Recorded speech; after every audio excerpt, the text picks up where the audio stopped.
What's up guys, MOGCubing. Today we're going to be covering the 2A0 EOLR case. Let's get into it.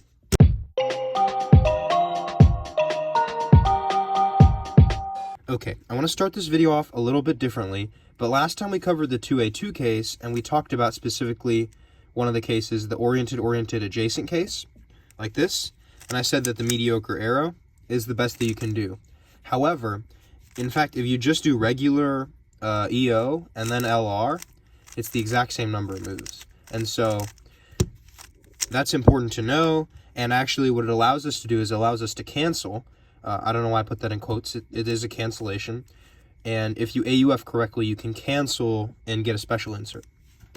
So what you do is you put the adjacent edge between the two edges. One of them will be adjacent to the corners it's in between. If you put that on the side and then do your EOLR, you will always, no, I got it from the back, but you'll always get a special insert like this. So this is the special insert where it's M prime U2 M.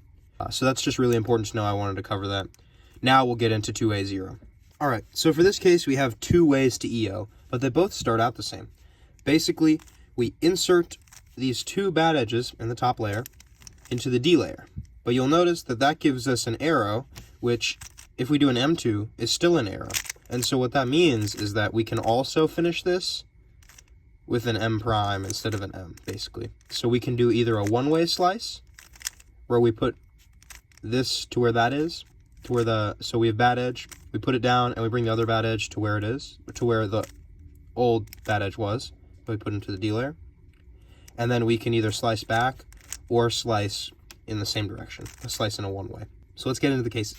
So our first case, we have misoriented adjacent, and the way we solve this is by doing the one-way slice, which puts them both in the D layer and gives us an arrow, but this isn't a good arrow. So you might be thinking, what in the world? Is this a mistake? No, actually this is a pretty good arrow. It's worse than the mediocre arrow, so I don't really know what to call it. But it is useful in this case and a few others, so I didn't cover it because it's so rare. Basically, what you do is you take this bad edge in the bottom and you swap it up with one of the side edges, and that gives you a good arrow. Notably, that last case can be done from all four AUFs. For this case, however, the misoriented adjacent, we can only do it from two AUFs. We have to AUF so that the oriented LR edge is in the M slice. And then we're going to flip that with our first slice move, and then flip the other one back. Now, notably, you can actually do either setup to EO here, the one-way slice or the slice back. I personally prefer the slice back for ergonomics, but if you're moving on to EOLRB or more advanced EOLR tricks, then it's useful to know. For this case, misoriented opposite, we're also going to have to AUF so that they are in the M slice. However, for this one, when we do the slice back setup to EO, we get a mediocre arrow. If we were to do the one-way slice, we would get this garbage. So we do the slice back, we get a mediocre arrow, and we solve that the way we know how. For the last two cases, we could do them from two AUFs. However, from this case, we can only do it from one specific AUF. This is the misoriented both case, and here we have to AUF so that the non-LR edge is in the M slice and diagonal from our LR edge. And this allows us to do any setup to EO and get a good arrow. So we can either do the one-way, which will give us a good arrow, or the slice back, which will give us also a good arrow. It's worth noting that for this EO case, if we're setting up to a good arrow, then either of the setups will work, because a good arrow, when it's a U2 AUF away, and an M2 will always give a good arrow because we're just swapping the good edge from down here to up here. For this case, oriented adjacent, we are going to do the one-way setup to EO, which is going to give us a mediocre arrow, and then we'll solve that. Super straightforward. Moving on. All right, this is probably the most confusing case of all the 2A0 cases. For this one, we have them both oriented and in two different layers. The solutions differ very slightly if the edges are in the M slice or if they are quote-unquote adjacent is what I'll call it, even though they're in two different layers, so it's not actually adjacent like it would be if they were in the same layer. And actually what I just did there, that M2, is our first move for either solution. So I'll begin with the adjacent one, and we do an M2, which sets us up into 1-1.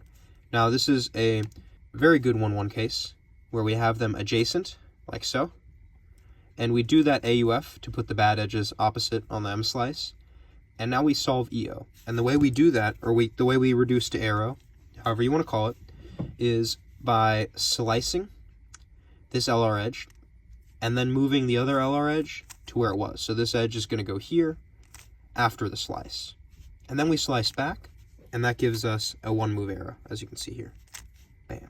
Now, if they're both in the M slice, either opposite or stacked like this, we do an M2, and that gets us to 1-1. However, in this case, they're not adjacent. The other one is actually down here.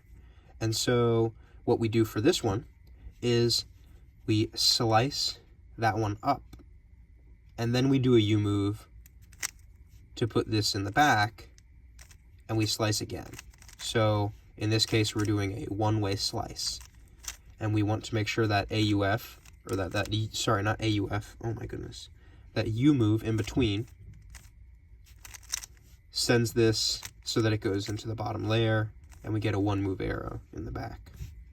Sorry for all the Y2 rotations. I didn't have these cases set up properly.